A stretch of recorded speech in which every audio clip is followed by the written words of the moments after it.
Lunas sudah peran revisi Undang-Undang KPK dalam pelemahan gerakan anti korupsi karena KPK di bawah Firly Bahuri sekarang lebih mengarah kepada komisi politisasi korupsi.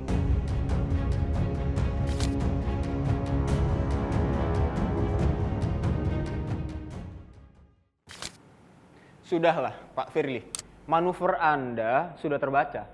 Seisi Komisi Pemberantasan Korupsi gaduh gara-gara ambisi menaikkan kasus Formula E ke tahap penyidikan.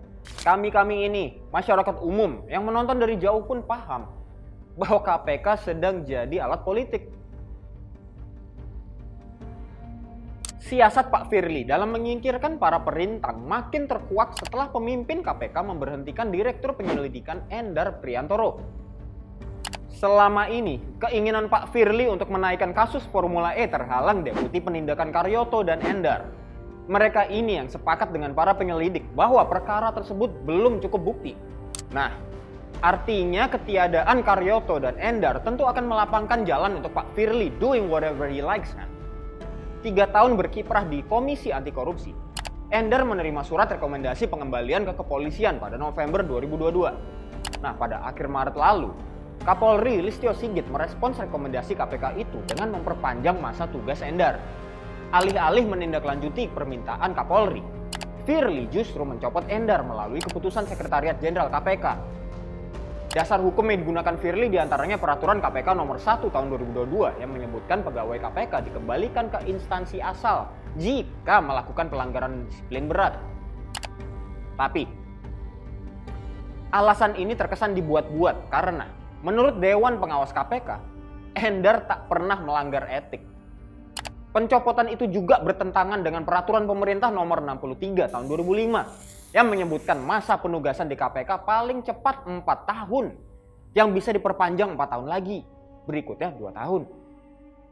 Nah, satu paket dengan Endar, KPK juga mencopot Inspektur Jenderal Karyoto sebagai Deputi Penindakan KPK. Sikap Firly memaksakan penyidikan sebuah perkara dan menyingkirkan personel yang tak sejalan dengannya menunjukkan betapa rusaknya Komisi Anti Korupsi saat ini.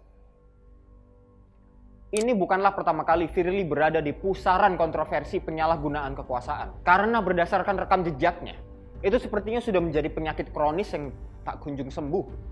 Daftar kontroversi sepanjang karirnya termasuk 1. Bertemu dengan Bahrullah Akbar. Firly Bahuri pernah melakukan pelanggaran kode etik saat menjabat sebagai Deputi Penindakan KPK ketika bertemu dengan pejabat BPK Bahrullah Akbar yang tengah menjalani pemeriksaan sebagai saksi kasus suap dana perimbangan Yaya Purnomo pada Agustus 2018. Tindakan ini dipersoalkan lantaran Firly tak minta izin kepada pimpinan dan bertemu dengan orang yang tengah berurusan dengan KPK.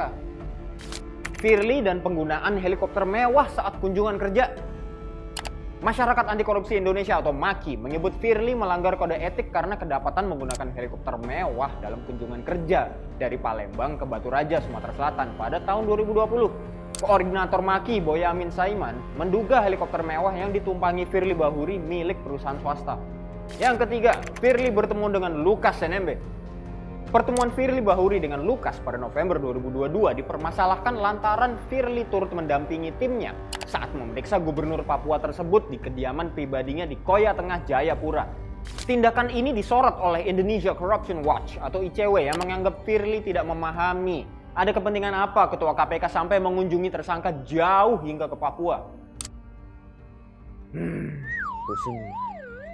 KPK saat ini berada di titik nadir setelah dipereteli kewenangannya oleh undang-undang hasil revisi di ujung periode pertama Joko Widodo. KPK dengan mudah menjadi alat politik penguasa semenjak masuk rumpun eksekutif. Salah satu indikasinya adalah kesigapan KPK dalam mengusut dugaan korupsi yang menyeret lawan politik. Tapi justru menjadi ayam sayur ketika berhadapan dengan perkara korupsi pemerintah dan koalisinya. So, that's it. Kita semua paham. Saya Ricky. Sampai jumpa di Fokus selanjutnya.